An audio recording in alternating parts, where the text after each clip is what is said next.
So we've just been talking today about commercial audio. It's a different space than consumer and custom. It's dealt through integrators and consultants and architects and a whole bunch of bid system as opposed to retail where somebody comes in off the street and buys something. So totally different concept. What has been the biggest difference, Norm, between how Mitek's been doing business for years and now you're focusing on the commercial space? What was the biggest eye-opener for you? Biggest eye-opener was the length of time for projects and the system involved. It starts in a big project, it'll start with an architect, go down, and there might be some audio consultants involved. There'd be the installers involved, and so it's a much larger process when you're dealing with hotels, hospitals, schools. So John, we talked about amplified learning in the classroom and making it so that Johnny in the back can hear equally as well as the eager front student and therefore improve the grades overall and Johnny's experience at the school.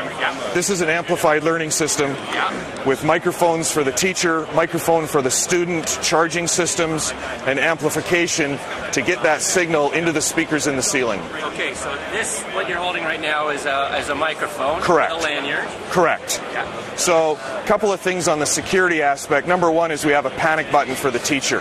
Okay, now why would you need a panic button? If something goes in the classroom, heaven forbid, there's some natural disaster or somebody comes in with a gun or whatever you're hearing in the news these days, or even a student has some sort of a seizure or something like that and she needs help or he needs help, they just hold the panic button down.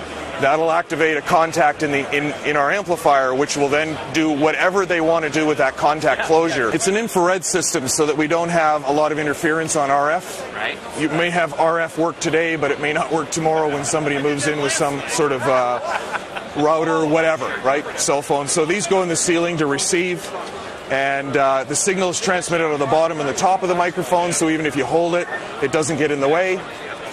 And then we go into our pole mount amplifier. Okay, pole mount. What do you mean by pole mount? Well, we had a situation where we going to mount the amplifier in the classroom where it can't get stolen, and it's out of the way. You don't have to put a shelf in or something like that. So most classrooms today have a video projector with the pole.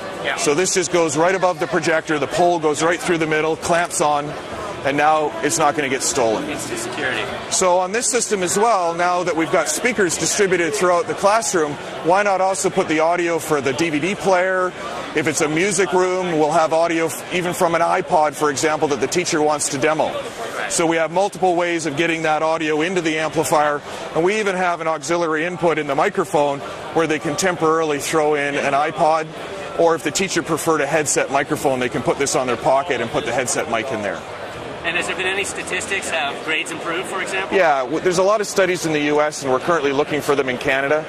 But as much as 25 to 50% increase in the grade in the overall school when they apply amplified learning in every classroom. Just so the kids can actually hear what the teacher's saying. Right. And it's not just two speakers at the front.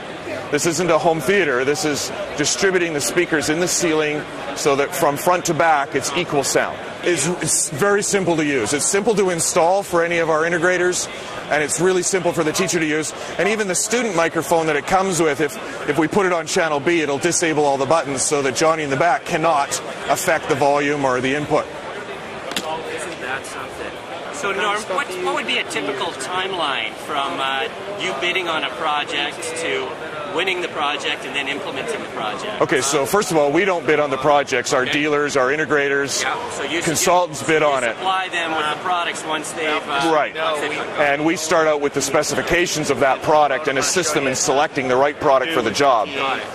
But it can be anywhere from 3 to 6 months, and we're working on a project right now that won't close until 2011. Yeah, so some things like airports and large hotels and that kind of thing and stadiums are a multi-year project. You're looking at the new ceiling fan speaker. So we partnered with Hunter, and Hunter's the best ceiling fan on the planet, and we created a light add-on that has a speaker in the bottom. It's a wireless speaker. It's our Soundelier product, and we've created a wireless lamp, and it all works on the same system, and there's a gazillion fans out in the marketplace right now. So you're in a restaurant that's hot climate and you've got a Right. dozen of these in the restaurant. Now we can give the restaurant background music and no wires, and they don't even see them.